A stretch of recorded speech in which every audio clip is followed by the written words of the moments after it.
tonight's session really is about learning how to maximize our profits through making sure that the financial model for our business is right.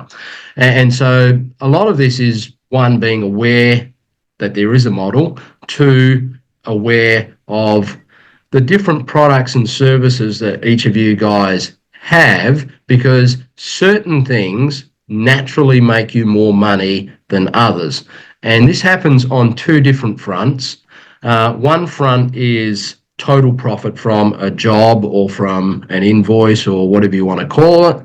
The other is how much we can make per hour on certain things that we do as opposed to others. So others take us a lot of time and don't really leave a lot of money, and others take us less time and leave us more money. So we just need to be aware of what that looks like for in our business. So I'm going to take you through some teachings, and I'm going to take you through some examples of other people who have done this, and then we're going to start to unpack it for your business.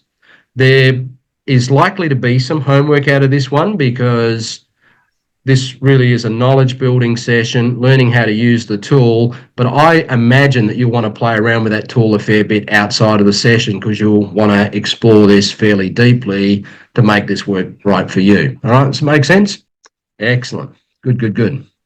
All right, so the first thing we're going to look at is what is the right product and service mix for your business.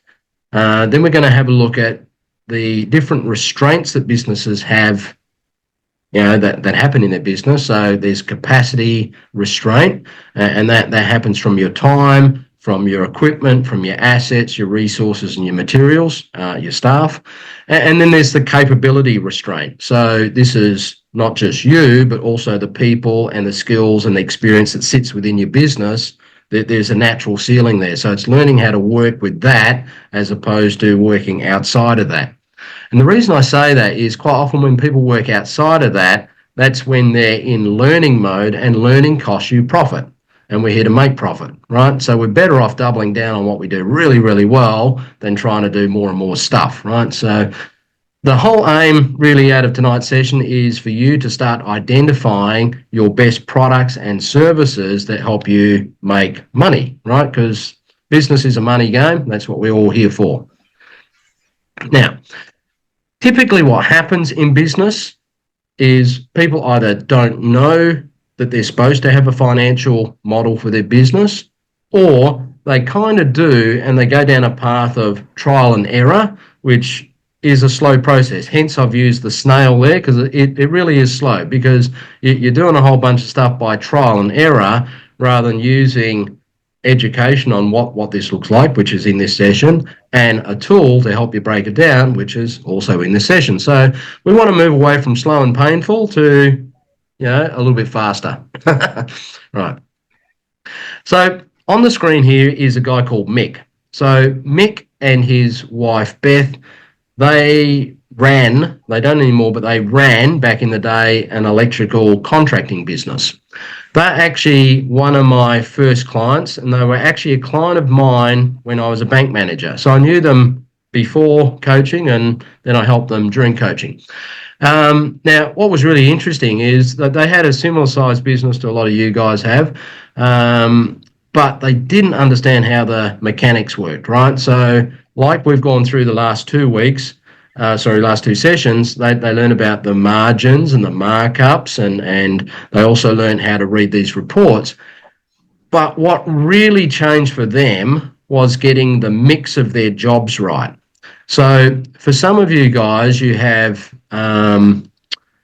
bigger jobs and smaller jobs, and I know Matt does, I know you do, Jared, and Albert, I know in your auditing business you do too, right? So you'll have something that might take you a whole week, some that take you half a day, whatever the case is. So the mix of jobs is learning how to get the small stuff operating around the big stuff, and getting you in the right places at the same time. So what I mean by that is you haven't got a small job in Joondalup in the morning and then a big job in Bunbury in the afternoon, because that's just dumb, right? Because you're wasting a whole lot of time traveling.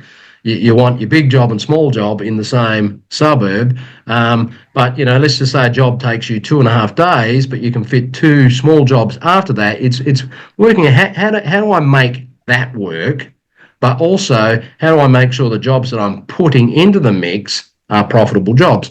And so that's really what Mick learned how to do, right? So he went from working, and I'm talking like ridiculous, the guy was working 14-hour days just trying to get everything done. But when we worked out what jobs made money and what didn't, he started to drop off jobs that didn't make money, get back to a more realistic, 8 to 10 hour day of jobs that made money, and got that mix right.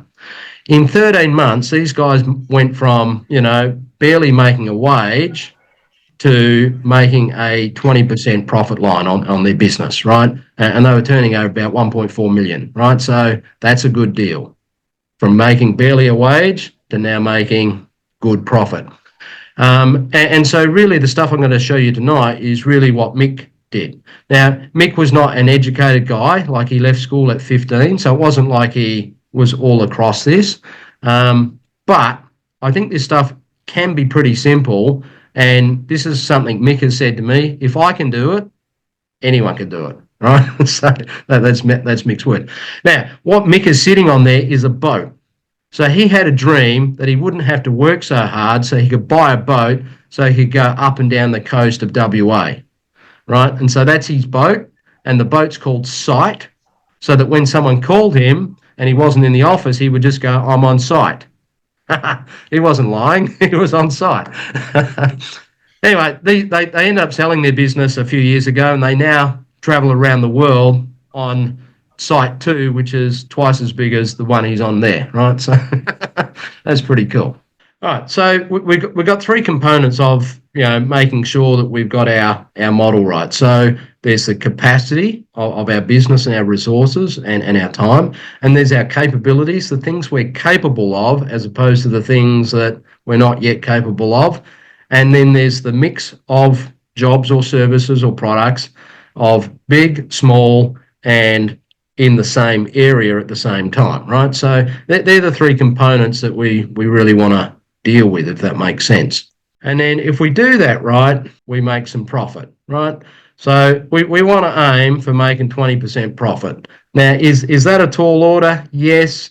The average business that's making profit in Australia is around about 12%. However, something like 70% of businesses don't even make profit. But we want to aim for the high end because we're kingdom builders, right?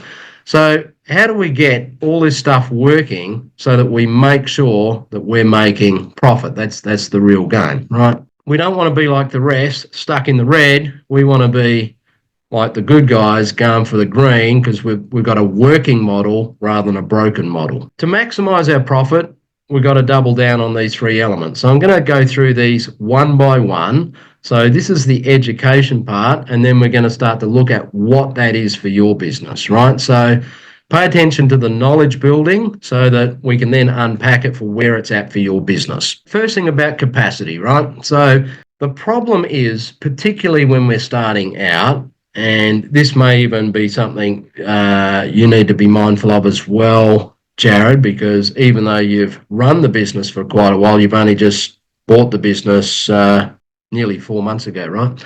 Now the problem is that we want to win every job when we first start out. And I say that's a problem because a good financial model is not about winning every job. It's about winning the right work that makes your business work, right? Not all jobs are created equal. Some come with painful people that cost you money, right? And they cost you grief, and they're going to give you a 1-star review. So you do need to be a little picky and choosy. Number two, if you're based in Mandurah, as some of you are, then you don't want to be winning jobs in Yanchep all the time. Like, that just makes no sense that you're traveling like that. So you want to make sure that you are winning jobs around your area because you do have a natural time capacity. You can't work 24 hours a day, right? And like that example I was giving before about Mick, you don't want to be working 14 hours a day either because that just wears you out. So, pick how much you want to work, whether that's 8 hours a day, 10 hours a day, whatever it is, but don't get too much crazier than that. But that is a time capacity. So given a time capacity, you don't want to be running all around the countryside, selling products or, providing service or whatever the case is. You don't want to be doing that. You want to be as close to where you operate from as possible, because time is money. So that's the first capacity we want to talk about. The second is how many staff you have available at your demand, right? So, if you've only got a few staff, then you can only do what those few staff can do. If you've only got you, then you can only do what you can do, right? So there's that capacity of staffing, right? The other thing is asset-wise. So again, if I look at, say, someone like Jared's business, he's got 14 buses available to him, but some are fully out here and there and everywhere, so he might only really have 9 buses ever available. So that's his constraint, is that capacity of 9 buses. For someone like Albert, who's out there auditing, he's only got so many hours per week that he can audit, so that's his capacity, right? Someone like Matt, who's got, more people on his team, well, his capacity is those number of people who can actually do the work. Now, he does have a bit of a relief valve in that he's got contractors and stuff like that, so he can extend his capacity through contractors. But we need to understand we have a capacity, right? So we want to know what is that capacity, so we're not running around like a headless chalk, just like a madman.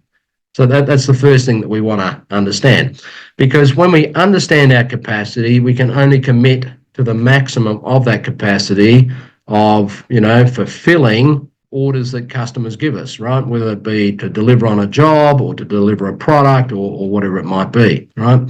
So is this making sense so far, that we need to understand that capacity restraint? The thing is, you can only pour out what you have. So one of the things we're going to do tonight is work out what you actually have available to you and work from that space. Now, that doesn't mean that you can't add more as you go, but for now, where are we really at from a capacity point of view? The second element is our capability. What is the capability of us? What are we capable of delivering on? And if we have team, what are they capable of delivering on? So I'll just use a little example from Jared's business that I know. One of his drivers only has an automatic license. So a capability restraint there is he can only drive automatic buses. So with the manual buses, this guy can't do that. So that's a restraint with capability. Does that make sense? We want to know what is our capability, what is the team's capability, and we want to be really across that. Then if it looks like we could win other work, that's where we would need to upskill before we go after that work. To go after that work before we upskill puts us all under pressure, and we usually make mistakes and we lose profit. But we're in the business of making profit, and you're better off doing what you are fully capable of rather than going outside of the area of your capability. Just thumbs up if that makes sense. And here's the thing, you don't have to do every job that's available out in the marketplace. Do the stuff that you are best at, because you can, 1, charge more, 2, do it quicker, and we'll talk about that in a short while. Now, here's the problem when you're outside of your capability. You're like this cow. It's not a horse. It can't jump that fence. Like, as you can see, it's stuck, right? And so we don't want to be like that cow stuck on the fence, because when we get stuck because we can't do something and now we need to lean on someone else, it costs us time, costs us resources, and ultimately we'll lose money on that job. We don't want to lose money on jobs. We want to make money on jobs. So then we come to mix. Right, so I've talked about this a little bit, but I want to labour on it just a little bit more. So it's the right mix of jobs. So number 1, what are our best gross profit jobs? Number 2, what are our jobs that make us the most money per hour? Number 3, how do I make sure I schedule work that's in the same area, same suburbs, so I'm not, wasting time going to and from? Number 4, how do I make sure I'm putting little jobs or little work around the big jobs, so I'm maximising my time capability? Is this making sense? Because really what we want to do is we want to fill your schedule, if you like, for want of a better term, with the maximum amount of profitable work. That's where we're going with this. Now, is the problem with putting the wrong jobs in the mix, right? It's a little bit like a cake. If you put ingredients in the wrong order, you may have all the right ingredients, but it's put in wrong. That cake's going to taste awful. That's just how it works. There's a certain order.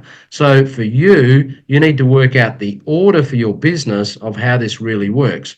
At what schedule does this work best for you? And you need to, one, know this, two, stick to it, right? Never break this, because we want to get the mix right, because the mix maximizes your efficiency.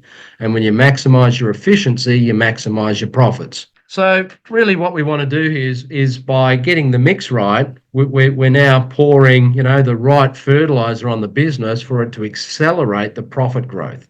And that's really what we want to do.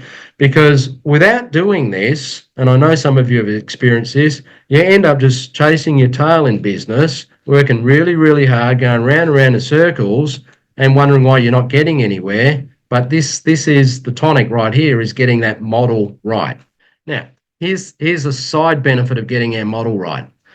If you stick to what you're capable of within your capacity with the right mix, you get faster and faster at what you do, because you're really, really good at what you do. And as you get faster means you can fit more in. And as you get better at what you do means you can charge more. And if I can charge more and fit more in, I make more profit. So I don't need more people per se. I just need to get better and better at what I'm doing, which sometimes means doing less, but doing more of what I'm really, really good at. So I hope that made sense to you, what we've just covered through there. So that was an excerpt from a workshop I ran on that.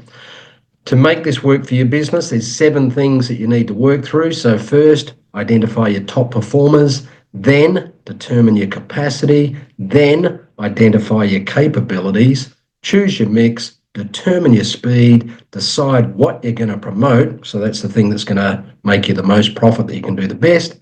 And then create an action plan for your business so that you can put this into practice in your business and make the best of your business with the right financial model that maximizes your profit. Good luck with this.